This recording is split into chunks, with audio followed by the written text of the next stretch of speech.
आज तक की सब वीडियोस में हमने आपको बताया कि ऐसा क्रॉस कैसे करें कि आप केस में निश्चय ही विजयी हो जाएं। लेकिन उसके बावजूद अनेक फॉल्स एलिगेशन वॉरियर्स हमें जब अपने अपने केसेस का क्रॉस भेजते हैं कि अब आगे क्या करें, तो यह कहते हुए बिल्कुल अच्छा नहीं लगता कि अब आप कुछ ना करें, क्योंकि इस क्रॉस के बाद जो आपने हमें भेजा है, जो इस केस में किया गया है, उसके बाद अब कुछ किया नहीं जा सकता है। अब तो जो करना है कोर्ट को करना है और सरकार को करना है।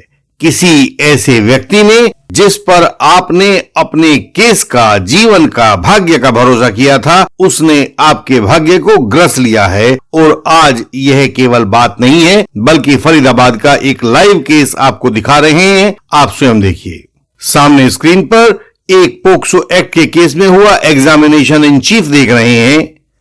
देखिए, कोर्ट की सर्टिफाइड कॉपी है। पार्टीज की प्राइवेसी को ढक दिया गया है, उनके नाम वगैरह बदल दिए गए हैं। एविडेंस की छाप धुंधली कर दी गई है। और इस चीफ के बाद अब आपको इसका क्रॉस भी दिखाते हैं, इसे भी देखिए। यह भी कोर्ट की सर्टिफाइड कॉपी है। हम और आप हालांकि इसे लड़की का चीफ और क्रॉस कह रहे हैं, लेकिन कुछ लोग ऐसे भी हैं जो इसको कोर्ट का जजमेंट भी कह रहे हैं। उन लोगों को कहना है कि केवल इस चीफ व क्रॉस में ही इस पूरे केस के निर्णय का फैसला तय कर देने की ताकत है। हम आपको उस लड़की के द्वारा कोर्ट में दिया गया बयान दिखाते हैं, देखिएगा। चीफ ने कहा, मैं देवदत्त स्कूल में पढ़ती हूँ। आरोपी की छोटी बहन निको भी साथ ही पढ़ती है। दिन मुझे याद नहीं, उस दिन आरोपी मुझे और निको को स्कूल छोड़ने के लिए ले गया था। निको को स्कूल में ड्रॉप कर दिया, लेकिन मुझे नहीं छोड़ा। मुझे अपने साथ गाड़ी में ले गया और वहां से हाईवे की तरफ चला गया। वहां इसने मेरे साथ शारीरिक संबंध बनाए, मेरा वीडियो और फोटोज भी बना लिए। उसने मुझे धमकाया कि किसी को इस बारे में बताया तो मेरे पापा को मार देगा। फिर वह मुझे घर के बाहर छोड़ गया। इसके बाद आरोपी मुझे ब्लैकमेल करने लग पड़ा कि आजा मेरे पास, नहीं तो वीडियो वायरल कर दूंगा। एक दिन मैं अपनी दादी के घर में अकेली थी, तो इसने मेरे साथ संबंध बनाए, जबरदस्ती बनाए। मैंने इसको धक्का देकर खुद को छुड़ाया और कुंडी लगा दी। फिर मैंने पुलिस को कॉल कर दिया। पुलिस ने आकर उसको पकड़ लिया। इससे पहले भी इसने मेरे साथ 12-13 बार जबरदस्ती शारीरिक संबंध बनाए हैं। वह कंडोम यूज करता था। फिर उसके बाद पीपी साहब ने अपना काम शुरू कर दिया। कागजात को एग्जिबिट करवाया, मेडिकल एग्जामिनेशन, मोबाइल फोन और जब्त किए गए कपड़े वगैरह को भी एग्जिबिट कराया। अगली तारीख पर क्रॉस शुरू हुआ और वह क्रॉस हम जस का तस आपके सामने रख रहे हैं। हमने अपने सब व्यूअर्स के लिए इंटेंसिव लीगल कंसल्टेशन शुरू करवाया है। इसमें आप पूरे केस की कंसल्टेशन ले सकते हैं, या सिर्फ उस छोटी सी बात से जो आपको परेशान कर रही है उस पर भी कंसल्टेशन ले सकते हैं। हमारे senior advocates, young advocate colleagues और फॉल्स एलिगेशन वॉरियर्स सबके लिए यह सुविधा उपलब्ध है। आप 20 मिनट वाली छोटी कंसल्टेशन या पौने घंटे वाली बड़ी कंसल्टेशन कोई भी बुक कर सकते हैं। हमारे व्हाट्सएप नंबर पर मैसेज भेजकर आप अपना अपॉइंटमेंट ले सकते हैं। मैं अभी LLB सेकेंड ईयर कर रही हूँ। मेरी शादी 21 दिसंबर 2022 को हुई थी। मेरी जन्म तारीख 27/11/2004 है। घटना 2019 में हुई थी, लेकिन तारीख मुझे याद नहीं है। यह सुबह 9 बजे के आसपास की बात है, जब स्कूल लगता है। आरोपी मुझे मेरे घर के पास से लेकर गया था। निको मेरे से पहले ही गाड़ी में बैठी थी। वह मुझे जिप्सी में अपने साथ हाईवे की तरफ ले गया था। इस घटना से पहले हमारे परिवारों के बीच कोई लड़ाई झगड़ा नहीं होता था। घटना के बाद मैं 11 बजे अपने घर पहुंच गई थी। मैं घर से लगभग 8:15 पर निकलती थी। आरोपी ने उस दिन निको को ड्रॉप कर दिया था, लेकिन मुझे नहीं किया था। मुझे नहीं पता कि वो मुझे कहां लेकर जा रहा था। वो हाईवे की तरफ जा रहा था। वो हमेशा कहता था कि मैं तुझे अपनी रखेल बनाऊंगा। फिर उसने मेरे साथ शारीरिक संबंध बनाए और वो जबरदस्ती बनाए। स्कूल के सामने उसकी जिप्सी लगभग 8:45 पर आ गई होगी। फिर 11 जून 2021 को वह मेरी दादी के घर में घुसा था। वहां कोई और नहीं था। दादी पापा के घर आई हुई थी। 2-3 बजे की बात थी। वह अपनी जिप्सी में ही दादी के घर आया था। हाँ, 2 साल पहले भी मैंने आरोपी के खिलाफ पुलिस में शिकायत दी थी। तब पुलिस को और पापा को पूरी बात नहीं बताई थी, क्योंकि तब उसने मेरे वीडियोस और फोटोज बनाए हुए थे। पुलिस ने उसके साइन करवाए थे। उसने अंडरटेकिंग दी थी कि वो मुझे परेशान नहीं करेगा। उस दिन वो मेरी दादी के ड्राइंग रूम में आया था। उसने मेरे साथ शारीरिक संबंध बनाए थे। फिर मैंने कपड़े पहने, उसने मेरे बाद पहने। फिर वो वॉशरूम में गया तो मैंने बाहर से कुंडी लगा दी। मैं बाहर भागी पापा के घर की तरफ। मैंने पुलिस को 3:30-4 बजे फोन किया था और वो 4:30 बजे आ गए थे। नहीं, हमने उन लोगों से 20 लाख रुपए की डिमांड नहीं की थी।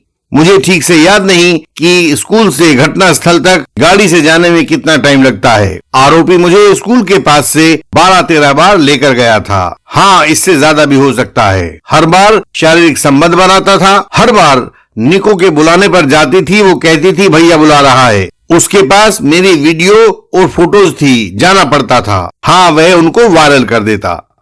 अब हम इस केस का विश्लेषण करके देखते हैं कि ये हुआ क्या है। प्रोसिक्यूशन ने ये वाले पॉइंट्स साबित किए हैं। प्रोसिक्यूशन ने पहला पॉइंट साबित किया था कि 2019 में एक दिन आरोपी ने निको को स्कूल छोड़ दिया, लेकिन उस लड़की को नहीं छोड़ा और गाड़ी से उसको हाईवे की तरफ ले गया। वहां पर उसने शारीरिक संबंध बनाए। दूसरी बात प्रोसिक्यूशन ने दिखाई थी कि लड़की का वीडियो और फोटो भी बनाए थे। फिर लड़की को डराया धमकाया गया था और फिर उसके बाद उसको घर छोड़ दिया था। तीसरी बात है जो प्रोसिक्यूशन ने दिखाई कि दादी के घर में घुसने की तारीख चीफ और क्रॉस में अलग अलग है। 12-13 बार शारीरिक संबंध बनाए गए थे और वे हाईवे की तरफ जाते हुए बनाए गए थे। पांचवी बात प्रोसिक्यूशन ने दिखाई वह हर बार कंडोम यूज करता था। यह बात भी पुलिस आईओ को कभी नहीं बताई गई थी। छठे पॉइंट में प्रोसिक्यूशन ने दिखाया कि रखेल बनाकर रखने की बात करता था। हालांकि यह बात इन्वेस्टिगेशन के दौरान कभी भी रिकॉर्ड पर नहीं आई थी। सातवां पॉइंट था कि उसके बाद कंप्लेंट को एग्जिबिट किया गया, जैसा कि आमतौर से पब्लिक प्रोसिक्यूटर करते ही हैं, और बयान अंडर सेक्शन 164 CRPC को भी एग्जिबिट किया गया। उसके बाद देखते हैं कि क्रॉस में क्या हुआ। हम उम्मीद करते हैं कि क्रॉस एग्जामिनेशन आरोपी के बचाने के लिए किया जाता है, लेकिन यहाँ पर देखिए, यहाँ पर तो कुछ और ही हो गया। एक खेल तमाशा पूरा हो गया। क्या हुआ? पहली बात, लड़की ने स्वयं कहा कि मुझे घटना का दिन याद नहीं है, लेकिन घटना सुबह 9 बजे की है।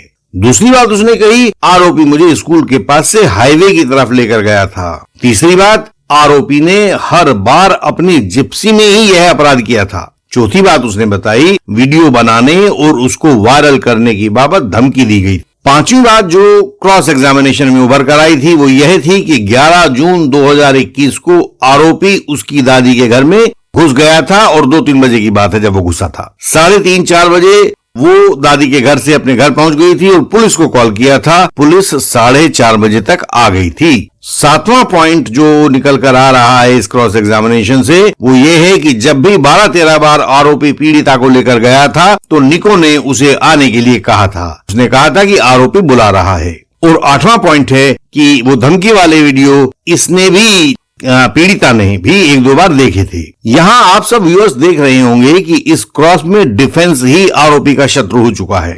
डिफेंस ने कुछ बातें बिल्कुल भी नहीं पूछी थी जो कि डिफेंस को पूछनी आवश्यक थी। पहली बात कि वह खुद अपनी इच्छा से जाती थी या आरोपी जबरदस्ती ले जाता था।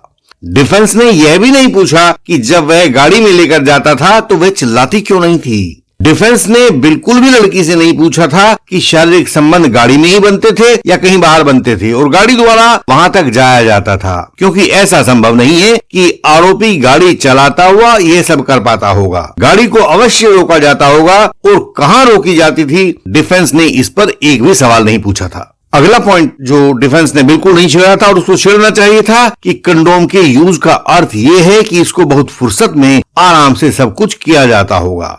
तो शोर या विरोध उस दौरान क्यों नहीं हुआ था? और जब वह अपने दोनों हाथ उसमें इस्तेमाल कर रहा था तब उस लड़की ने भागने की, जाने की, विरोध करने की, छूटने की, इन सब चीजों की कोशिश क्यों नहीं की थी? अगला पॉइंट जो डिफेंस ने बिल्कुल नहीं छेड़ा था कि वीडियो तो उस घटना में बनी थी जब निको को ड्रॉप करके उसको साथ ले गया था, तो उससे पहले के संबंधों में तो धमकी दिए जाने और वायरल किए जाने के लिए कुछ भी नहीं था। तो फिर धमकी कैसे दी जाती थी? ये डिफेंस को पूछना चाहिए था, लेकिन उसने पूछा नहीं। अगला पॉइंट जहां डिफेंस चूका वो ये था कि आरोपी को कैसे पता लगा कि दादी घर में नहीं है और लड़की वहां पर अकेली है। किसी ने तो उसे सूचना दी होगी ना। और जब वह वहां घुसने की कोशिश कर रहा था तो वहां इतना शोर क्यों नहीं किया गया था। अगला पॉइंट ये भी है जो डिफेंस को पूछना चाहिए था कि वह 2-3 बजे दादी के घर पहुंच गई थी, जबकि पुलिस आईओ को कॉल किया था शाम 4 बजे के आसपास। तो इन 1.5-2 घंटों में शांति क्यों रही थी उस दौरान में वहां पर। और इन सब बातों का परिणाम क्या हुआ? इन सब बातों का परिणाम यह हुआ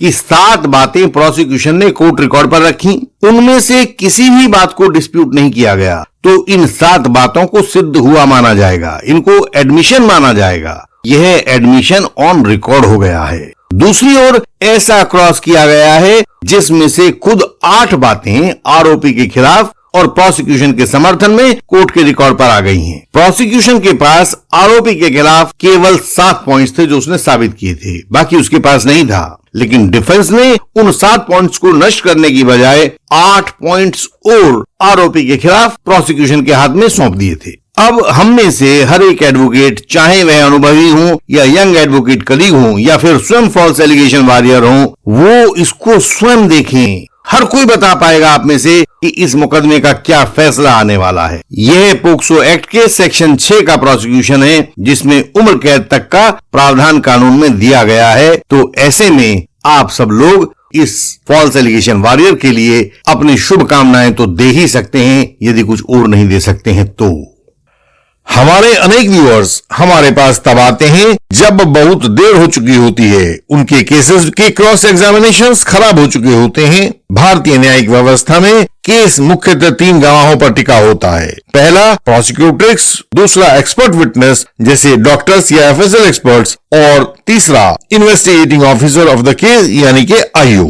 इनमें से यदि किसी भी गवाह का क्रॉस एग्जामिनेशन अप्रभावी रहता है तो चाहे आप कुछ कर लें, उसमें सजा से बचाव मुश्किल हो जाता है। अपील चाहे वह हाई कोर्ट में हो या सुप्रीम कोर्ट में हो, केवल ओपिनियन का फेर होती है। उसी अपील को अलग अलग जज अलग अलग तरह से डिसाइड करते हैं। एक जज एक प्रकार से करता है तो दूसरा जज दूसरे प्रकार से करता है। तो असलियत में आपके केस की मजबूती आपका क्रॉस एग्जामिनेशन ही होता है। जैसे व्यक्ति का आभूषण उसका ज्ञान होता है, केस का आभूषण उसमें किया गया क्रॉस एग्जामिनेशन होता है। हम निरंतर फॉल्स एलिगेशन वॉरियर्स को तथा यंग एडवोकेट कलीग्स को अपने क्रॉस एग्जामिनेशंस निरंतर भेजते रहते हैं। आप भी इंडियन लीगल सिस्टम के बेहतरीन व बेजोड़ क्रॉस एग्जामिनेशंस का लाभ लीजिए। क्रिमिनल ट्रायल में दूसरा अवसर नहीं मिलता है, जो अवसर आपको मिला है क्रॉस करने का उसे गंवाइए नहीं। हमारी वेबसाइट indianlegalsystem.org पर विजिट करें, हमारा YouTube channel Indian legal system देखें और झूठे आरोपों से बचने की युक्ति सीखें। हमारे व्हाट्सएप नंबर जो सामने स्क्रीन पर दिखाई दे रहा है उस पर मैसेज भेजें, मेंबर बने और सहायता का लाभ पाएं। आपसे अगली वीडियोज में फिर मुलाकात होगी, तब तक के लिए प्रणाम।